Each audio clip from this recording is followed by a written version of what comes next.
Naam, bwana, karibuni sana katika sehemu yetu ya 4 ambayo tunaenda kuianza pale pale tulipokuwa tumeishia. Mvua ilisimama ghafla.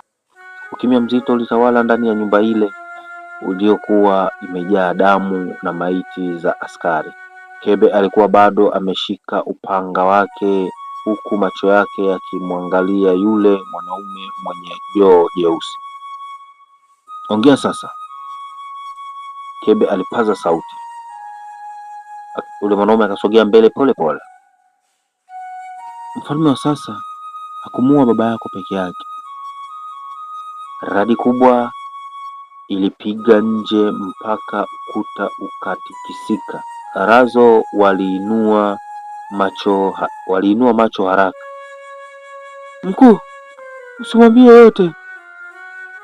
Lakini yule mwanaume hakumsikiliza. Baba yako alisalitiwa na watu wake wa karibu. Kebe akabaki kimya kwa sekunde kadhaa. Unamaanisha nini? Yule mwanaume akamtazama moja kwa moja machoni. Baba yako alikuwa na marafiki 3 wa kuaminika, lakini mmoja wao aliuza siri za kifalme kwa mfalme wa sasa. Moyo wa Kebe ukaanza kwenda mbio. Nani huyo? Yule mwanaume akacheka. Kabla sijakwambia, lazima ujue ukweli mwingine. Akaeleza kidogo kwenye ule mkufu wa kifalme uliokuwa shingoni mwa Kebe. Mkufu huo una nguvu kubwa kuliko unavyofikiria. Ghafla ule mkufu kaanza kung'aa tena. Kebe akaanza kusikia sauti za ajabu kichwani mwake. Aliona picha za zamani zikimjia haraka haraka. Alimuona baba yake akiwa kwenye vita kubwa. Aliona moto ukiteketeza kasri la kifalme.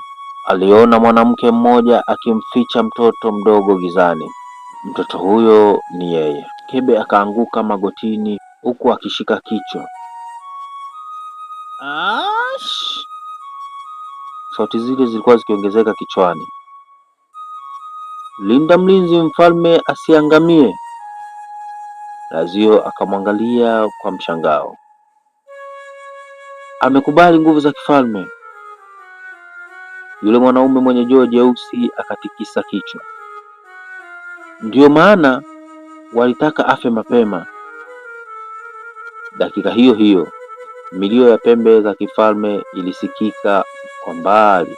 Askari wote wakashtuka. Majeshi ya mfalme yanakuja, mmoja alipiga kelele. Nje ya nyumba mamia ya askari walikuwa wamepanda farasi, walikuwa wakikaribia kwa kasi huku wakibeba mienge ya moto. Mbele yao alikuwepo mtu mmoja aliyevaa mavazi mekundu ya kifalme. Uso wake ulikuwa umefunikwa nusu, macho yake yalionekana ya kikatili sana. Yule mwanaume mwenye joo jeusi akasema kwa sauti nzito, Kebe, huyo ndiye mtu aliyetoa amri baba yako kuuawa. Kebe akasimama taratibu huku uso wake umejaa hasira kali. Mfalme? Macho yake yakabadilika kabisa. Mfalme naye akateremka kwenye farasi wake huku akitabasamu taratibu. Mwishowe mtoto wa adui yangu umeonekana.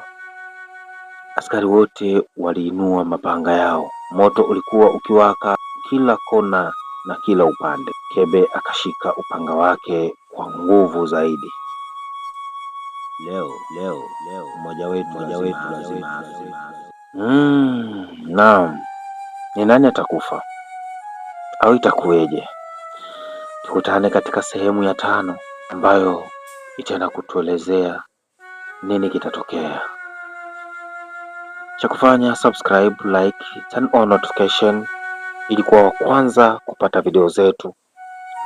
Usichelewe. Yaani ukiwa tu nyumbani unasikia tindi, unajua tayari kitu kimeshakaa hewani. Hii ni kila siku ya Jumatatu mpaka Alhamis, na tukimaliza story usiumize kichwa. Ikifika Ijumaa unajua kabisa tayari zishaisha. Ikifika Ijumaa mida yetu unaingia tu pale, unachukua unasikiliza mwanzo mpaka mwisho. Hakikisha mna share guys, share, subscribe, turn on notification, comment nini kitaendelea, utakometisha zaidi. Na sina la kusema zaidi, nasema bye.